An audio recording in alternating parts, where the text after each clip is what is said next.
Olá, amigos que acompanham o canal da Semana, Sociedade Espírita Maria Nunes. Novamente, é uma satisfação estar com vocês. E hoje conversaremos sobre o joio da ilusão e o trigo da verdade. E nossa conversa se baseará na história de Maria de Magdala, ou Maria Madalena. Essa personalidade que conviveu diretamente com Cristo e que muitas vezes foi tão mal julgada durante a história. Maria era uma mulher de singular beleza, de muitos atributos, que tinha profundo amor em seu coração, mas que se viu compelida a se distanciar do lar. E Maria passou a viver rodeada pelos patrícios romanos, desfrutando dos benefícios que essa convivência lhe proporcionava. Estava voltada ali aos prazeres, digamos, mundanos, mas Maria sentia-se muito necessitada de amar. E a partir do momento que ela ouviu falar sobre Jesus, ela decidiu procurar o Mestre. E procurando o Mestre, ela teve muito receio em razão da sua má fama, por conta justamente dessa vida que ela tinha, vida de prazeres, vida desregrada, e ela ficou com muito receio, mas deliberou procurar a casa de Simão Pedro. E lá, reticente se entraria, resolveu entrar e foi recebida por Jesus com muito afeto, como não poderia deixar de ser. Jesus, na verdade, a esperava, nos diz assim Humberto de Campos, no livro Boa Nova. E, por outro lado, Simão Pedro, com aquele olhar, digamos, atravessado, desconfiado, por Jesus estar conversando com aquela mulher que não tinha uma boa reputação para aqueles padrões da época e daquela comunidade. E Maria, ela se encantou pelas revelações de Jesus e abriu todo o seu coração. Mas algo lhe preocupava, que era justamente o momento em que Jesus não tivesse mais ali para transmitir todos aqueles ensinamentos e para lhe apresentar o caminho da verdade e da luz. Porque Maria era sempre julgada, inclusive pelos seus pares, como eu disse agora há pouco em relação a Simão. Mas Maria abandona tudo para seguir Jesus, o Mestre. E ela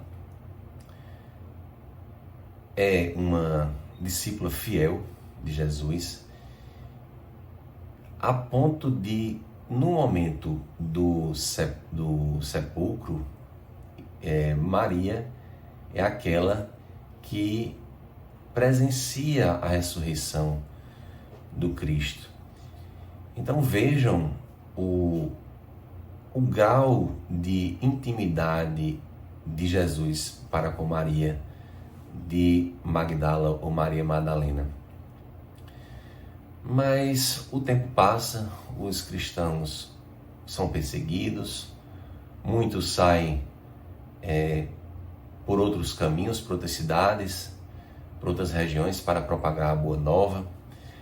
E Maria vai ficando e permanece ainda 2 discípulos de Jesus lá naquela localidade onde ela residia.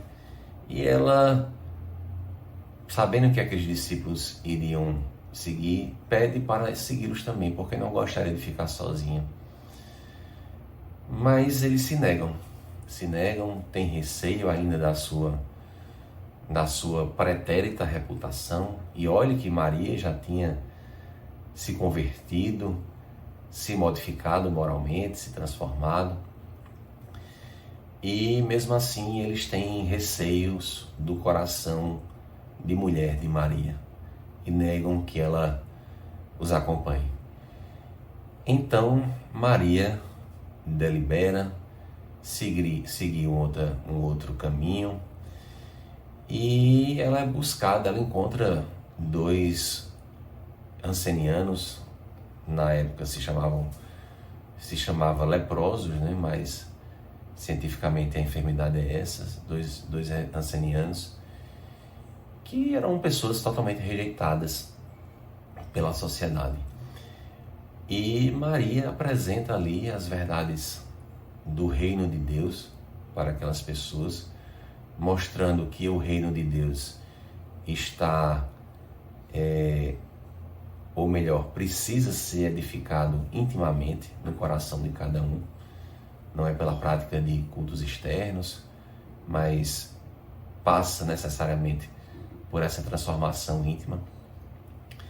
E Maria encontra ali um novo propósito em sua vida, que é amparar aqueles ancenianos, e outros se somam àqueles dois, e Maria passa a conviver com essas pessoas no local chamado Vale dos Leprosos. E ela faz aquilo que Jesus disse, né? Ela ama.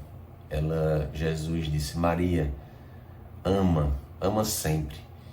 E ela exerce esse amor diariamente no convívio com essas pessoas, até chegar ao ponto de Maria adoecer também. E ela vê as chagas da lepra em seu corpo e ela percebe que ela chegou no momento em que lembrou de uma fala de Jesus, que Jesus dizia que para crescer, né, para progredir, o indivíduo ele precisa imolar-se, né? Ele precisa sacrificar-se. E Maria exerceu esse sacrifício. Mas o tempo passa, Maria percebe que a enfermidade dela se agrava e ela pensa em buscar João Evangelista e Maria, Mãe do Cristo, Nossa Senhora, em Éfeso. E com muito esforço ela consegue chegar às portas de Éfeso, mas quando visualiza a casa de João e Maria, ela cai enferma e passa longos dias naquela provação, e doente, bastante doente, consegue rever seus afetos do passado. Humberto de Campos deixa entender que ela conseguiu rever João e Maria, mas Madalena desencarna e é recebida por Jesus com todos os benefícios da sua ação ao longo desse período. E Jesus, ele diz a Maria, basicamente: Maria, já passaste a porta estreita, amaste muito, vem, eu te espero aqui. E aí, voltando ao tema da nossa conversa, nós nos indagamos qual seria o joio e qual seria o trigo nesse contexto da vida de Maria de Magdala. Seria ela aquele, perante inclusive alguns discípulos, um joio, como muitos pensavam, afastando-a do convívio? Ou seria o que para outros, como os leprosos, seria Maria o trigo? E aí, nós precisamos trazer essa lição para os nossos para os nossos dias, nosso dia a dia. Muitas vezes imaginamos que somos joio e que estamos no meio ou melhor, nos imaginamos trigo no meio do joio, nos achamos melhores e queremos nos afastar dos outros. E a verdade é que muitas vezes somos não o trigo, mas somos o joio, porque estamos circunscritos, envoltos na ilusão e distantes da verdade, a partir das nossas práticas. E esse termo, essa expressão, o joio da ilusão e o trigo da verdade, foi uma expressão utilizada também pela própria Maria de Magdala. Divaldo Pereira Franco nos diz que a tradição ensina que Maria voltou a encarnar entre nós na personalidade de Teresa d'Ávila. E Teresa d'Ávila, ou Santa Teresa d'Ávila, Teresa de Jesus, foi um verdadeiro trigo da verdade no meio do joio, que foi o período da Inquisição. Ela reformou ordens religiosas, reformou intimamente, moralmente, na sua essência, né? E foi inclusive posteriormente reconhecida como santa, como doutora da igreja. E é um espírito de uma alta envergadura moral, mais do que possamos compreender. E também não conseguimos compreender ainda com clareza o tamanho da envergadura moral do nosso irmão Francisco Cândido Xavier. Chico viveu e viu, enquanto Chico Xavier, inclusive, imagens e experiências que não temos como aferir a grandeza. E percebemos isso a partir do estudo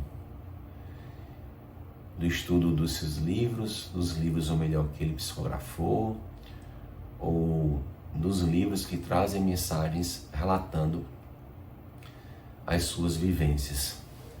Um desses livros é Instruções Psicofônicas.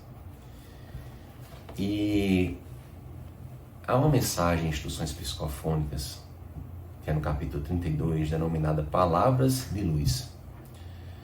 Havia as reuniões mediúnicas.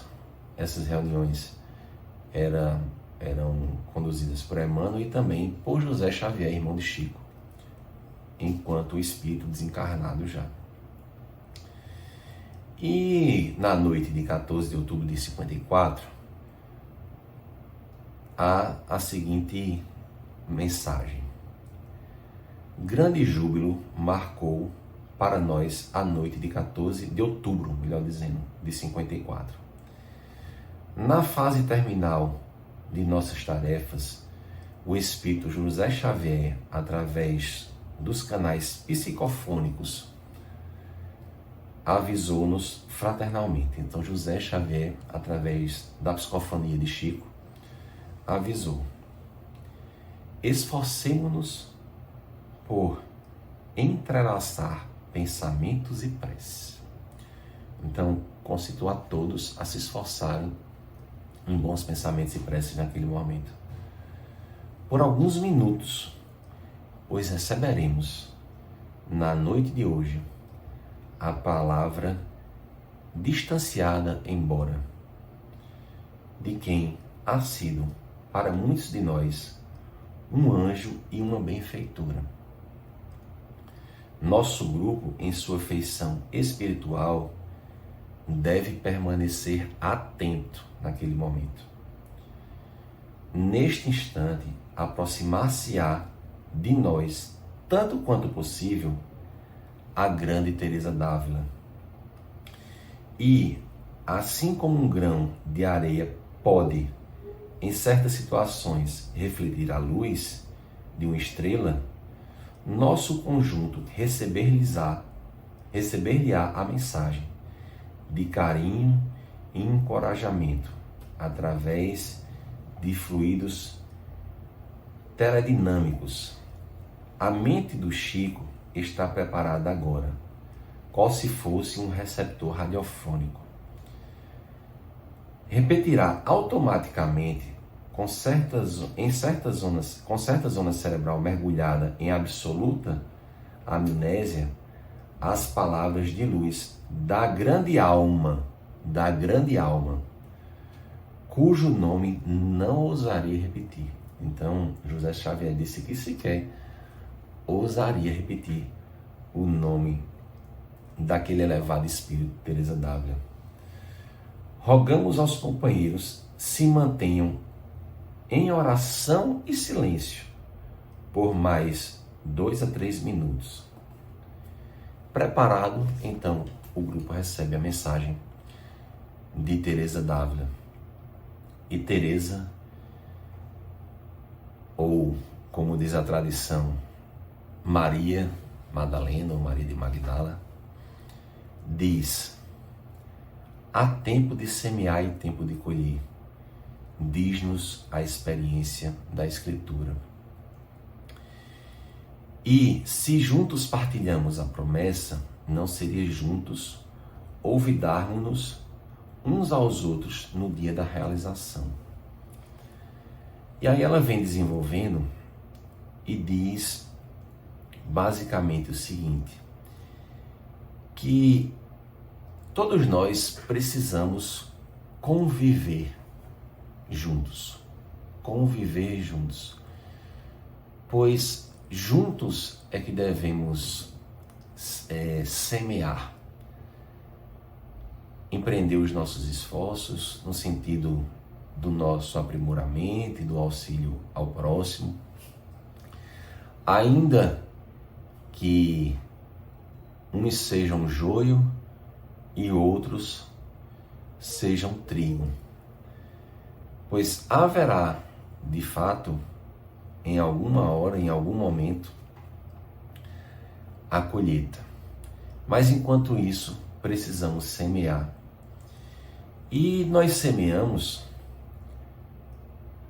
como diz Teresa d'Ávila, renunciando primeiramente, pois só assim possuiremos. Perdendo para podermos ganhar. E só morrendo para viver. Então, esse espírito ensinado por Jesus nos ensina a um verdadeiro amor, um amor caritativo, aquele amor que é de renúncia, é de paciência, é de dedicação, embora ela estivesse em contextos tão turbulentos como foi a sua existência naquela sociedade à época de Jesus ou na sociedade na época da Inquisição. E ela deu seu exemplo. Então ela nos faz esse convite para seguirmos as orientações de Jesus, exercermos o amor, aprendendo a renunciar para assim progredir. Muito obrigado, um grande abraço a cada um de vocês.